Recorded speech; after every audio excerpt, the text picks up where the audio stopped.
Shalom, shalom. Tunawasalimu tena kwa jina la Bwana Yesu Kristo.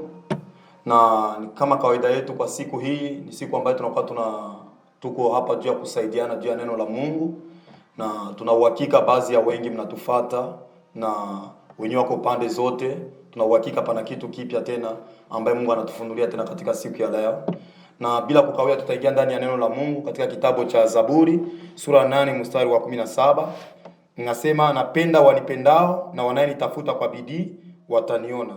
Pia nahitaji tena tusome katika kitabu cha Zaburi 42 na mstari wa kwanza. Inasema kama vile ayala aionavyo shauku mito ya maji, hivyo ndivyo nafsi yangu ionavyo shauku wewe. Kwa siku ya leo tunataka kujifunza juu ya kiu ya Mungu. Kiu ya Mungu. Mara nyingi sana watu tunasema tunampenda Mungu, hatuna kiu ya Mungu.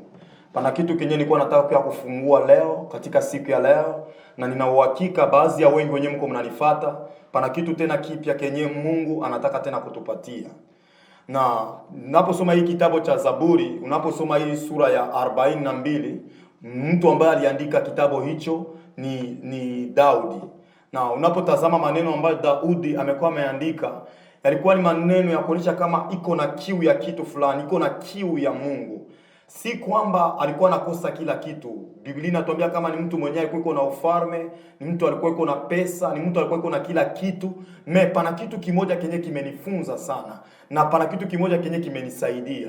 Nikikutana kuwa na pesa ama kuwa na mali ama kuwa na kile kenye unahitaji ndani ya maisha, hicho sio ndio kitafanya kinazibia pengo ama kinaziba tundo ambayo lenyewe uko nalo.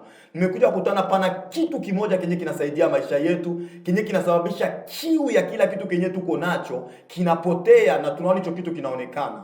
Bwana atusaidie sana. Daudi anasema hivi, kama jinsi ayala aioneavyo shauku. Bwana atusaidie. Tunaona kuwa na shauku ya kutafuta Mungu inasaidia sana ndani ya maisha mwanadamu. Daudi ameona kutoa mfano mzuri juu ya ayala. Ayala ni mnyama ambao unaokimbia sana. Na unapokimbia ni mnyama wenye unaweza kamata muda mrefu kunakimbia ili utafute fasi kwenye pako mito ya maji. Na maisha kwenye pako mito ya maji ndio kwenye ayala anayoketi ili akunywe na apate kufarijika. Sasa Daudi alijifananisha kama vile ayala.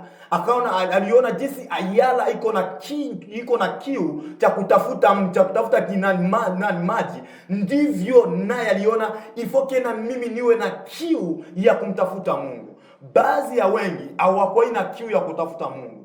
Nataka nikwambie kitu kimoja, hauwezi kuona mambo ya Mungu wakati peke yako hauna kiu ya Mungu. Kusema Mungu afike kiwango cha kukubariki, cha kwanza fika kiwango kwanza cha kuwa na kiu naye. Anahitaji watu wenye wako na kiu naye. Na ndio maana tumesoma katika kitabu cha Zaburi sura ya 8 na mstari wa 7, unasema eti napenda wanipendao na wanayenitafuta kwa bidii wataniona.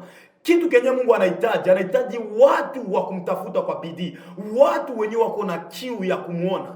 Mara nyingi sana watu kama tunashindwa kumuona Mungu ni juu ndani yetu hakuna kiu, hakuna bidii, na mara nyingi unakutana tunabaki mwa yale maisha ambayo tuko nayo. Lakini kitu kenye leo iko na tuitia Mungu, anatafuta tuwe na kiu ya kumtafuta. Pawe bidii, pawe fasi kwenye tunatoka na kwenye tuko tunakwenda. Na watakia wa Kristo tuwe na sehemu ambayo tunayotoka na kwenye tuko tunakwenda. Mungu anahitaji watu wenye wako na kiu. Mungu anahitaji watu wenye wako na bidii, watu wenye wanakamata hatua ya kutoka sehemu wanaenda nyingine sehemu. Ndio Biblia inasema wakati unamkaribia iko juu ya kukuonesha mambo mengi juu ya maisha yako. Pana mengi ambaye anajificha juu ya maisha yako. Sio nabii ndio atakufunulia, sio watu wengine ambao watakufunulia, lakini ni etape, ni hatua, na nitakuonesha yale yenye macho yako ayaona, yale yenye bado haujasikia. Hicho ndio kenye Mungu anatutaka eko. Hicho ndio kenye Mungu anahitaji kuona kanisa, ama anahitaji kuona watu wake wako wanafanya. Baadhi ya wengi ni watu wenye hawana muda wa kumkaribia Mungu, ni watu wenye hawana muda wa kuwa karibu ya Mungu, na kati baadhi ya wengi wako na matatizo.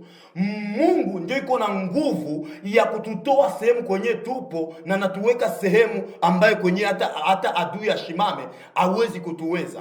Kwa maana maombi ni kitu kikubwa ndani ya maisha ya mwanadamu. Maombi ni kitu kikubwa. Sasa ni vizuri ndugu yangu kuwa na hatua fulani.